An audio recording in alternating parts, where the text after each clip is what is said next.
Selamat malam Bapak Ibu yang diberkati Tuhan.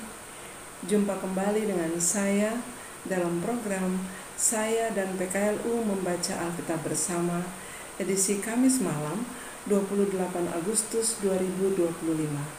Perkenalkan, nama saya Frida Latubesi, anggota PKLU GPIB Menara Kasih, Bekasi.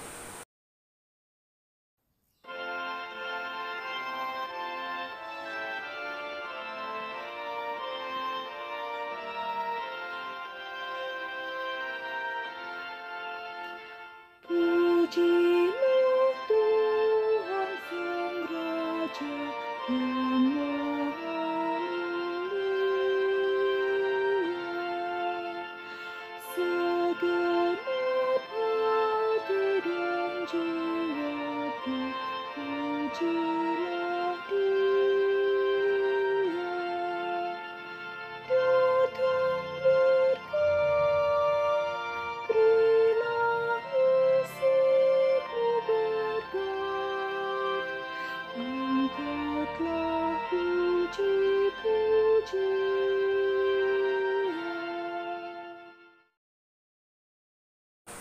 Bapak Ibu yang terkasih, sebelum kita membaca Alkitab bersama, mari kita berdoa, meminta tuntunan Roh Kudus.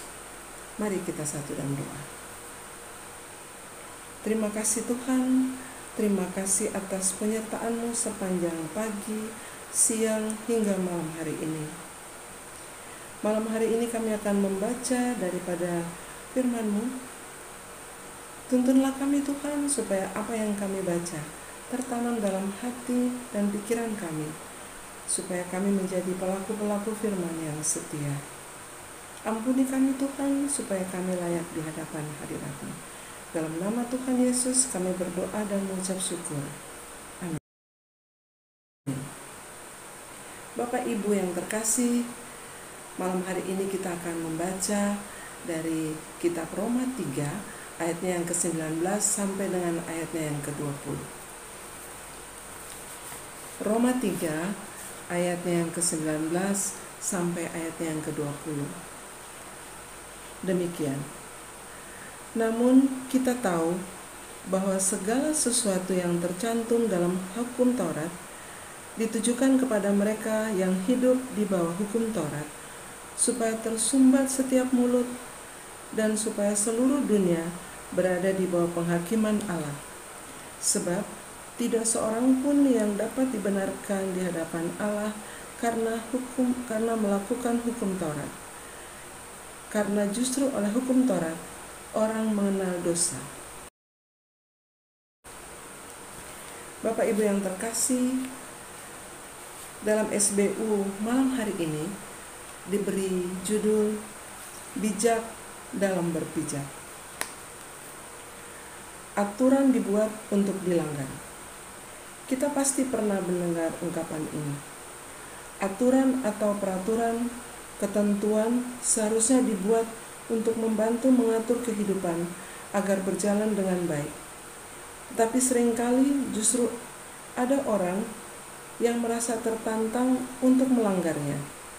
Contohnya dalam berlalu lintas. Lampu merah dibuat untuk mencegah kecelakaan.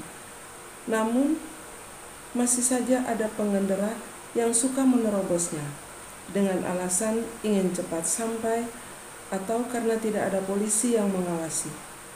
Akibatnya, mereka bisa terkena tilang atau bahkan bisa mengalami kecelakaan. Aturan jelas memiliki konsekuensi, tetapi tetap ada yang menganggap bahwa aturan dibuat hanya untuk dilanggar. Setiap pengabaian ini juga terlihat dalam kehidupan orang-orang Yahudi yang memahami Taurat. Mereka tahu dengan jelas perintah dan larangan Allah, tetapi tetap memilih untuk melanggarnya. Mereka menjadikan Taurat bukan sebagai pedoman hidup, melainkan sebagai alat penghakiman terhadap orang lain. Kesombongan mereka membuat mereka berpikir bahwa cukup dengan menjalankan ritual Taurat, mereka pasti selamat. Padahal keselamatan bukan hanya soal memahami ajaran Allah, tetapi juga menghidupinya dengan tulus.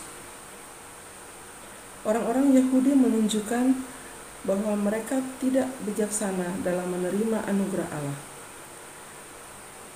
Saudara, kita pun sering mengalami hal serupa. Kita tahu mana yang baik dan benar, tetapi tetap terjebak dalam keinginan dunia kita. Kita merasa bahwa Allah akan selalu mengampuni tanpa pertimbangkan konsekuensi dan dari tindakan kita. Jika kita benar-benar sadar, kita akan mengalami pemulihan.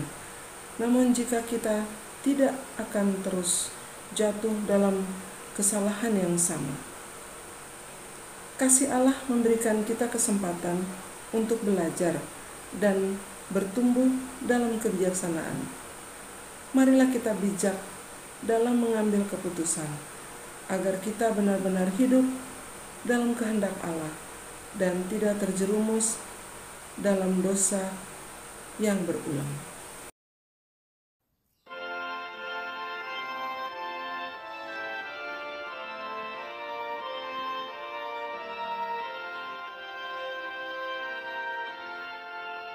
Pujilah Tuhan segala kuasa padanya. Sayap kasih-Nya yang aman mendukung anak-Nya. Tiada terpilih yang kepadamu diberi.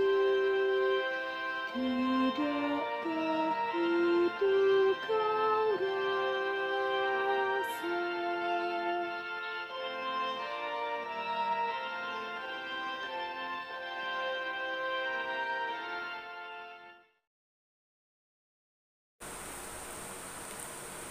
Bapak Ibu yang terkasih, sebelum kita akhiri program ini, mari kita berdoa. Terima kasih Tuhan, kami sudah membaca sedikit daripada firman-Mu. Biarlah firman ini menjadi suluh pada jalan kami.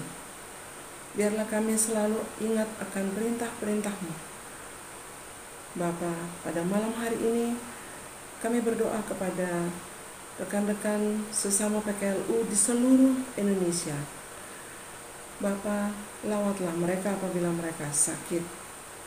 Berikanlah mereka satu pengharapan supaya mereka menerima kesembuhan yang datang daripada-Mu. Bapa, apabila teman-teman PKLU yang merasa putus asa atau sedang berduka cita, Bapa, Engkaulah penghibur yang sejati. Engkau datanglah, hiburlah hati mereka Tuhan, berikanlah mereka kekuatan, supaya mereka tetap berpegang pada Engkau. Bapa, kami juga berdoa untuk Dewan PKLU Sinode dengan program Saya dan PKLU Membaca Alkitab Bersama. Kiranya program ini terus berlanjut, supaya kami PKLU dapat senantiasa membaca Alkitab bersama dan memahami akan firman-Mu. Kami juga berdoa untuk bangsa dan negara kami. Tuhan, Engkau pimpin bangsa ini melalui presiden, wakil presiden, dan seluruh jajarannya sampai dengan tingkat RT sekalipun. Berikanlah mereka roh kebijaksanaan Tuhan, agar supaya mereka selalu akan menjalankan pemerintahan ini sesuai dengan yang Engkau kehendaki. Jauhkanlah dari negara dan bangsa kami sakit penyakit, apapun itu Tuhan, permusuhan, baik itu permusuhan yang kecil maupun permusuhan yang besar. Tuhan, berikanlah bangsa dan negara ini selalu rukun, supaya bangsa ini tetap mengalami damai sejahtera.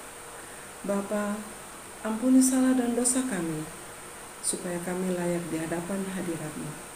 Dalam nama Tuhan Yesus, yang adalah sumber hidup, yang adalah juru selamat kami, yang sudah mengajar kami berdoa. Bapa kami yang ada di surga, dikuduskanlah kiranya nama-Mu. Datanglah kerajaan-Mu, jadilah kehendak-Mu di bumi seperti di surga. Berilah kami pada hari ini makanan kami yang secukupnya, dan ampunilah kami akan segala kesalahan kami, seperti kami juga mengampuni orang yang bersalah kepada kami. Dan janganlah membawa kami ke dalam pencobaan, tapi lepaskanlah kami daripada yang jahat. Karena Engkau yang punya kerajaan dan kuasa dan kemuliaan sampai selama-lamanya. Amin. Bapak Ibu yang diberkati Tuhan, demikianlah program saya dan PKLU membaca Alkitab bersama. Sampai jumpa pada episode yang akan datang. Tuhan memberkati.